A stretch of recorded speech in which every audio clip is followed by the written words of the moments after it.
Another day, another trip with me. So kali ni I dapat invitation daripada Tourism Malaysia untuk pergi Tenggo Island. Tenggo Island ni special tau sebab ni first time I pergi sini.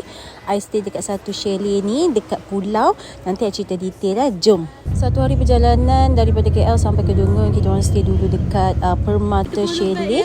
Dekat sini you guys boleh stay dulu sementara nak masuk pulau, dan bilik dia sangat besar, muat untuk 4 orang dan juga 3 orang. Bangun pagi je buka pintu lah. Aku depan pantai rupanya, straight ujung tu pulau kecil tu, Tenggo Island. Kalau pergi sendiri memang tak best lah, so you kena bawa kawan-kawan yang gila sikit. Kawan-kawan gila I kali ni. Good morning. Rasa VIP. Yes. Sebelum naik boat, breakfast dulu, check in, isi form, tolak beg ke tepi. Nanti diorang angkat masuk boat. Perjalanan daripada Dungun ke Pulau Tenggo mengambil masa lebih kurang 40 minit. Tapi kalau ombak besar, angin kuat, korang basah sikit lah dalam boat. Kalau tak, bersih. Nampak I standby baju hujan ni. Ni orang memang bagi siap-siap lah, takut basah. Tengok member seorang ni, dia je yang basah. Position tempat dia memang tak cun lah, kesian.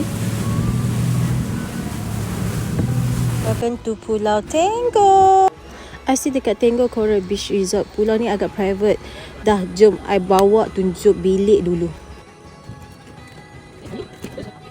Bilik dia besar tapi I tak rasa bilik lah, I rasa rumah. Okay, bahagian depan ni living area. Lepas tu buka bahagian bilik tidur. Ada satu katil queen dan 2 katil single. So boleh masuk 4 orang macam tu. Okay, ada lagi satu area untuk kitchen dan toilet. Yeah.